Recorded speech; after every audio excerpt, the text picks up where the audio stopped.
안녕하세요. 부산에서 치과병원 운영하고 있는 하정식입니다. 치아는 정확히는 세 개로 구분이 되는데 범낭질, 상아질, 백악질 뭐 이런 식으로 좀 구분을 하거든요. 일단 우리가 눈으로 보이는 바깥쪽을 감싸고 있는 걸 범낭질이라고 하고요. 그 안에 있는 부분을 상아질이라고 합니다. 범낭질은 상아질을 좀 보호하기 위한 부분이라서 엄청 딱딱하고 이 부분이 한번 뚫리기 시작하면 이제 상아질까지는 충치나 이런 부분들이 되게 빨리 퍼져요. 그래서 생활 습관에 따라서 이 치아의 마모는 더 진행될 수도 있고 덜 진행될 수도 있어요.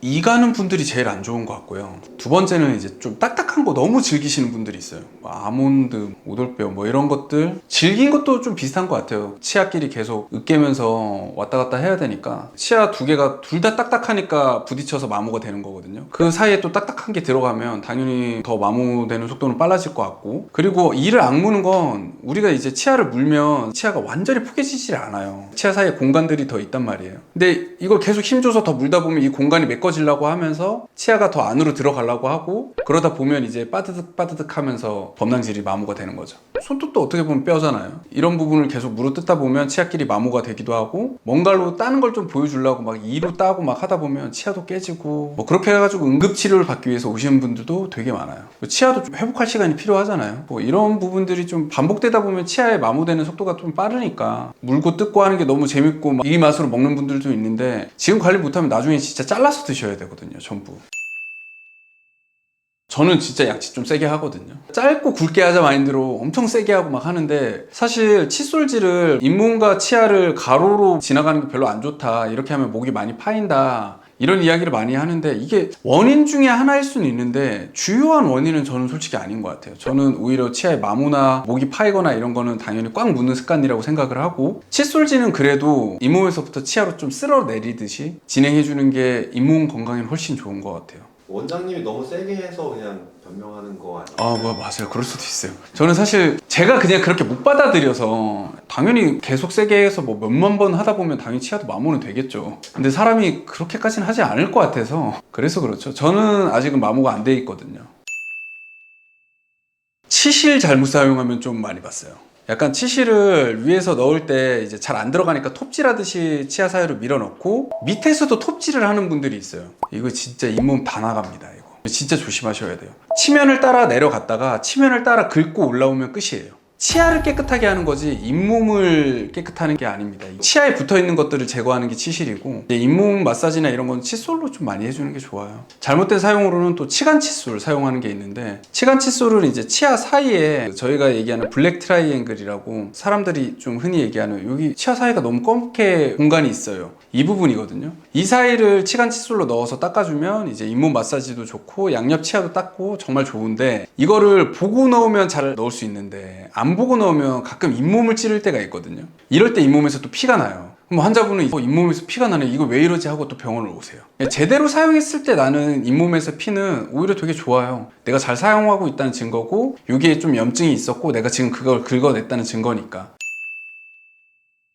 일단 접착력 있는 당류들이 보통은 안 좋아요. 왜냐면 치아에 머물고 있는 시간이 너무 길어서, 잘 떼내면 모르겠지만 위에서 보면 안쪽으로 파여있는 홈들이 너무 많잖아요. 이 안으로 들어가게 되면 이게 진짜 칫솔로 빼내기가 되게 힘들어요. 우리 역 같은 거 치아에 끼거나 하면 진짜 빼기 힘들잖아요. 결국엔 녹아서 없어질 때까지 있는 건데, 그렇게 되면 치아 표면에 우식균들이 달라붙을 수 있는 시간을 너무 많이 충분하게 제공을 해버리다 보니 우식 확률이 되게 높아지고 되게 취약해지는 걸로 알고 있어요. 웬만해서 고름이 나왔을 때 배출이 돼야 낫기는 해요. 그 안에 있는 세균이 계속 머물러 있는 거니까. 그 안에 있다 보면 뼈가 녹고 뭐 이런 부분이 나중에 문제가 될 수 있거든요. 근데 환자가 본인이 이 농을 짜는 게 쉽진 않아요. 정말 아프고 이게 원인이 뭔지도 모르고 제대로 짜지 못하면 상처만 나고, 이랬을 때는 그냥 병원 오시는 게 낫습니다. 보고 확실하게 좀 염증도 제거하고 약으로 좀 컨트롤하면 훨씬 좋아지실 거예요. 상아질 부분이 노출이 되다 보면 치아도 좀 자기 수복을 좀 해요. 바깥쪽으로 좀 미세하게 단단한 벽들이 좀 생기면서 결국엔 적응을 하는 거죠. 시린 부분이나 이런 부분이 다 적응이 되기 때문에, 저는 그래서 항상 시리다고 오시는 분들이 있을 때 너무 심하지 않으면 좀 일단 지켜보자라고 얘기를 많이 해요. 떼우는 거를 엄청 많이 선호하진 않거든요. 특히 치아 목들이 파여가지고 시리신 분들 있잖아요. 이런 분들은 너무 많이 파인 거 아니면 일단은 지켜보자고 하고, 너무 많이 파였다, 한 번은 때울만 하다 하면 그냥 한 번은 때웁니다. 저는 2번 때우는 건 좀 추천하지 않아서. 우리가 마모된 거를 냅두다 보면 범낭질이랑 상아질의 경도 차이가 있다라고 했는데, 범낭질이 다 닳고 나면 안에 있는 상아질은 되게 진짜 빨리 닳거든요. 그러다 보면 이상하게 어금니에서는 안으로 움푹 파여요. 앞니에서도 움푹 파이는 경우들이 좀 있어요. 이런 분들은 이제 더 파이다 보면 이게 신경까지 닿기 때문에 단순히 마모를 그냥 좀 방치했다는 이유만으로도 뿌리는 건강한데도 불구하고 신경치료를 해야 되는 경우들도 있어요. 이런 식으로 치아가 좀 닳았을 때 신경적으로 좀 아프거나 할 게, 이게 반복적으로 온다 그러면 신경 손상의 가능성이 좀 있고요. 일시적이다 그러면 어느 한 부분이 좀 유독 좀 약한 부분이고 그 부분이 좀 닿았을 때만 좀 문제가 생겼을 수도 있거든요. 그래서 이런 거는 지체하지 말고 병원 가서 확인 한번 하시는 게 좋죠.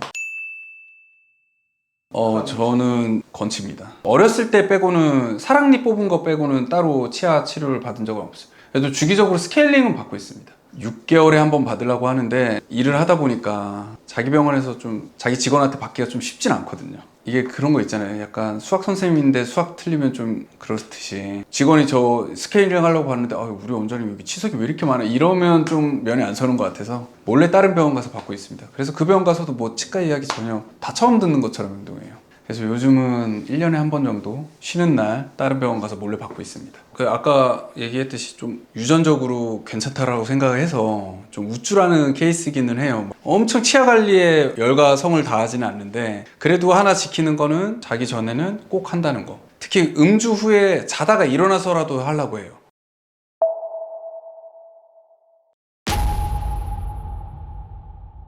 가글은 안에 있는 유해한 균 같은 좀 안 좋은 균들을 잡아주는 역할은 할 수 있고, 불소가 함유되어 있기 때문에 치아 강화 효과도 있고 한데, 치아에 붙어있는 치석, 치태, 접착성이 있거나 이런 것들은 가글로는 없앨 수는 없어요. 붙어있는 것들을 떨어뜨리는 효과는 떨어지기 때문에 가글만 사용한다고 하는 거는 좀 추천드리진 않아요. 항상 뭐 안 좋은 균만 있는 건 아니니까 가글이 그렇게 다 특정 지어서 잡을 수는 없고, 좋은 균도 잡을 수 있기 때문에 가글을 너무 자주 쓰는 건 좀 좋지 않은 것 같아요. 가글을 많이 하면은 알코올 있는 거는 건조해질 수 있다고 알고 있거든요. 침이 생각보다 되게 중요한 역할을 많이 해요. 입안을 되게 청결하게 해주고 청소해주는 효과도 많기 때문에, 구강이 건조하다는 건 침이 나오지 않는다는 거고, 그러다 보면 입안이 바짝 마르고 안쪽에 뭐 음식물 같은 것도 자정작용이 좀 떨어지게 되면서 입냄새도 좀 유발되고 치아의 우식도 좀 높아지고, 나중에 구강 건조증이라고 좀 많이 유발할 것 같아요.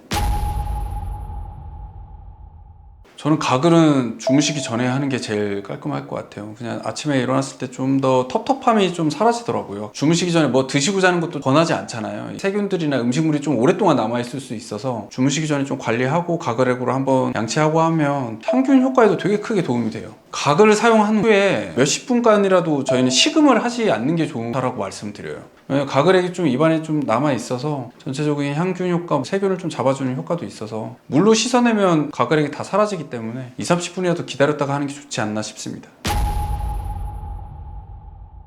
임플란트 수술 후에 헥사메딘 처방을 하는데, 헥사메딘은 염증 완화 효과도 가지고 있고, 그리고 구강 내 세균도 좀 잡아주기 때문에 한 1주 정도 사용을 좀 권하고 있습니다. 단 너무 오랫동안 사용하면 구강 내 세균의 불균형 때문에 잇몸에 좀 더 안 좋은 영향을 끼칠 수 있고, 치아 변색 효과도 가지고 있어서 너무 오랫동안 사용하면 좋지는 않습니다. 근데 다만 치아 변색 효과는 너무 걱정하실 건 없는 게, 이제 일시적으로 나타날 뿐 오랫동안 사용하지 않으면 원래 색으로 다시 돌아오게 돼 있어요.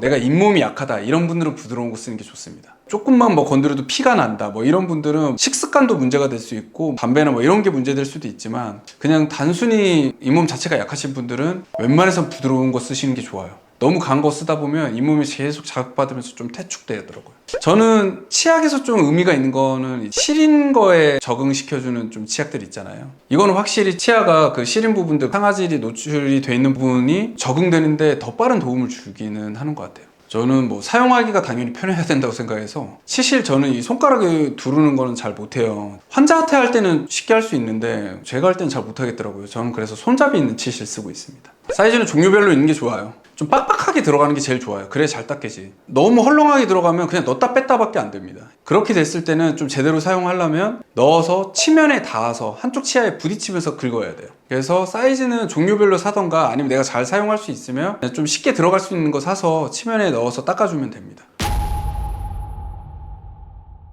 내가 좋은 양치를 하고 있는지 확인하는 방법은 있어요. 치과마다 좀 다르긴 한데 치면 착색을 해서 그리고 양치를 한번 시켜본 다음에 이 착색이 잘 지워졌는지 확인하는 방법이 있거든요. 내가 단순히 이 치아를 닦고 나서 개운하다고는 하는데 어디가 덜 닦였는지는 알 수가 없잖아요. 근데 이게 습관이 들여지려면 이렇게 착색을 해서 하는 방법이 있습니다. 근데 이 치면 착색제가 단순히 뭐 염색제가 아니라 치태에 잘 붙는 제품이라서 그거 없애는 양치를 하다 보면 내가 치태가 잘 끼는 곳도 없앨 수 있고 여러모로 좀 도움은 됩니다. 요거 좀 시행하는 치과 가셔서 확인하시는 것도 괜찮은 방법이에요. 저희 병원에서는 이제 플란 플러스 케어라고 이몸 관리를 좀 전체적으로 해주는 게 있는데 병원마다 아마 패키지로 좀 만들어 놓은 것들이 있을 거예요.